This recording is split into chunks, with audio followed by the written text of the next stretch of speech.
favor of God, Achieving My Present by Walking in the Light of God's Love by Elizabeth Jean Bruce, Ph.D. Chapter 2. My Life During Graduate School, Enjoying an Adventurous Journey. I started graduate school in the fall of 1997. My father and sister attended an evening orientation with me. We did not have a car at that time, so we caught the city bus to the Greyhound station. We rode the Greyhound from Sacramento to San Francisco, a local express bus into Palo Alto Bus Depot, and a cab to the school. A professor, who eventually was a co-chair on my dissertation committee, was providing the orientation lecture in one of the classrooms. PGSP was a small, private, professional school located in a relatively quiet residential area. The school comprised two main buildings across the street from and facing each other.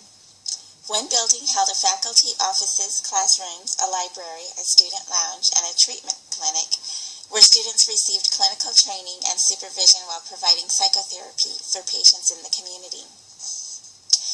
The building across the street was designed more formally.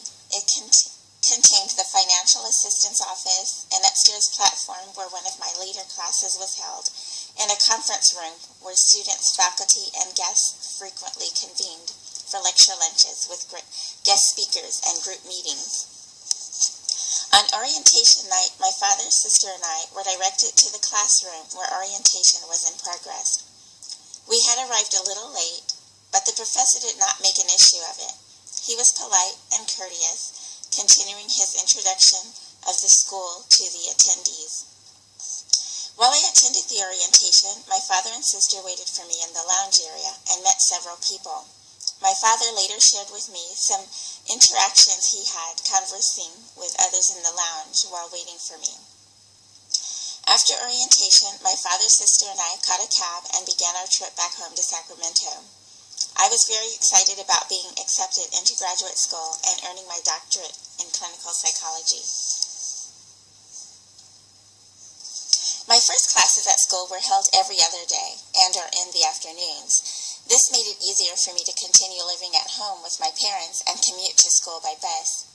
I usually spent the night at a nearby Motel 6 after school if I had to be at school again the next day. I would go home after class if I did not have school the following day. If I had an early morning class, I would spend the night at the motel. I was enjoying my frequent travels and meeting a variety of nice and interesting people during my trips. I remember always being excited about everything and full of anticipation.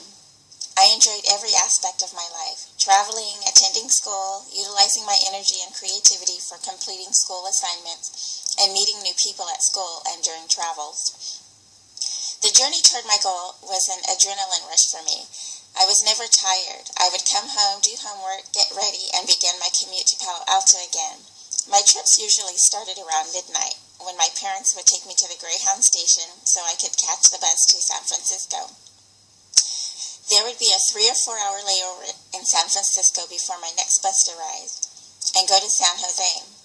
From San Jose, I would catch a local city bus into Palo Alto and another city bus to the school. On nights when I stayed at the Motel 6, I only had to catch one city bus from the motel to school. I discovered this fact after trial and error. Initially, I would wake up very early in the mornings to catch a bus in front of the motel, going the wrong way, back to the downtown bus depot, and catch another bus coming back around to a bus only a few blocks away from where I was already staying at the motel. I completed this trip for several weeks. One day, while riding in a car with my parents and family when they were visiting me in Palo Alto, I was proudly explaining my morning commutes by the city bus to school. A family friend who lived locally said, "The bus stop is right here." She was pointing to a bus stop near the motel where I stayed. Everyone started laughing hysterically when I realized that I had been making a trip around the city just to arrive back at a bus stop that was a few blocks around the corner from my current location. After I was properly oriented, I began walking the 5 blocks to the bus stop located in front of a small shopping center, where I sometimes ate at restaurants and shopped for clothing, food, and other items on school mornings. I no longer had to wake up quite as early as I had been to get ready for school. My brother lived in San Jose, so he would visit me at the motel sometimes when I got out of school in the evenings, bringing my little niece along with him. One day, we were all at home with my parents in Sacramento, and we passed by a motel. My niece proclaimed, "There's Aunt Liz's house." I was really having fun, and my life, as busy as it was flowing smoothly, and I was enjoying the ride. My mother would help me practice for clinical interviewing class by allowing me to videotape us role-playing therapy sessions. Usually this occurred at night, but just before my parents took me to the Greyhound station. One night I was completing a paper for a class that was due soon. I had my papers scattered in front of the fireplace at home, organizing them before getting ready to make my trip back to school. I felt like I was on some kind of high or rush all the time.